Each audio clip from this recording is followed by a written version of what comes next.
गीता में मानव जीवन से संबंधी कई समस्याओं का हल बताया गया है। व्यक्ति के जीवन में जब कोई समस्या आती है तो उसका हल ढूंढने के बजाय वह भागने लगता है। जिस प्रकार महाभारत के युद्ध के दौरान अर्जुन अपनों को खोने के डर से काफ़ी निराश हो गए थे, इसी तरह कई बार हम भी जीवन में कई समस्याओं को देखकर विचलित हो जाते हैं। ऐसे में श्रीमद् भगवत गीता आपके काम आ सकती है।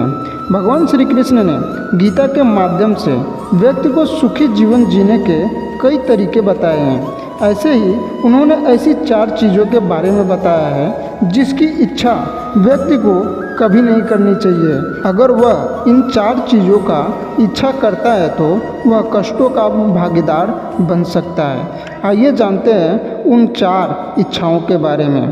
पहला, पराया अन्न। श्री कृष्ण कहते हैं कि व्यक्ति अगर अपना या फिर घर के सदस्यों का पेट भरता है तो खुद मेहनत करके कमाए गए पैसों से खरीद कर भरे।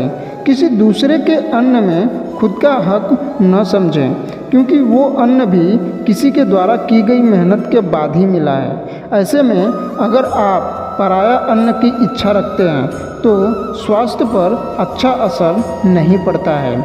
दूसरा, पराया धन। कभी भी दूसरे के धन को अपना नहीं समझना चाहिए। अगर आपने किसी का धन छल से ले लिया है तो उससे कई गुना अधिक चुकाना पड़ सकता है। यह धन स्वास्थ्य, शिक्षा या फिर किसी अन्य तरह से खर्च हो सकता है।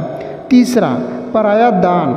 हिंदू धर्म में दान का विशेष महत्व है। दान करने से पुण्य की प्राप्ति होती है। श्री कृष्ण कहते हैं कि अगर आपके अंदर दान की इच्छा है तो खुद के द्वारा कमाए गए पैसों से ही दें। अगर आप किसी दूसरे व्यक्ति के द्वारा लाई गई चीज़ों का दान करते हैं तो उसका 1% फल आपको नहीं मिलता है। तीसरा, पराई स्त्री। पराई स्त्री की इच्छा रखना महापाप माना जाता है। जिस तरह आप लहसुन या प्याज खाकर उसकी गंध को नहीं छिपा सकते, इसी तरह किसी पराई स्त्री की इच्छा करने से आप उसे छिपाकर नहीं रख सकते। ऐसे में आप अपनी मन और भावनाओं में नियंत्रण रखें, जिससे खुद के साथ घर वालों का सिर भी न झुके। दूसरों की निंदा कभी भी करना नहीं चाहिए। श्री कृष्ण कहते हैं कि व्यक्ति को कभी भी दूसरों की निंदा नहीं करनी चाहिए। इससे वह दूसरों की ही नहीं बल्कि खुद का भी नुकसान करता है। निंदा से किसी भी मनुष्य की बर्बादी शुरू हो जाती है। वह दूसरों के सामने बुरा साबित हो जाता है। इसके साथ ही उसके ऊपर किसी भी तरह का कोई भी विश्वास नहीं करता है या प्रेम नहीं रखते हैं। आशा करता हूँ कि आपको वीडियो पसंद आया रहेगा। पसंद आया रहेगा तो कमेंट करके ज़रूर बताएं और चैनल में ना हो तो चैनल को सब्सक्राइब कर लें और बेल आइकन को प्रेस करके ऑल पे क्लिक कर लें, ताकि इसी तरह की वीडियो जब मैं अपलोड करूँ तो आपको नोटिफिकेशन पहुँच सके। बोलो जय श्री कृष्णा।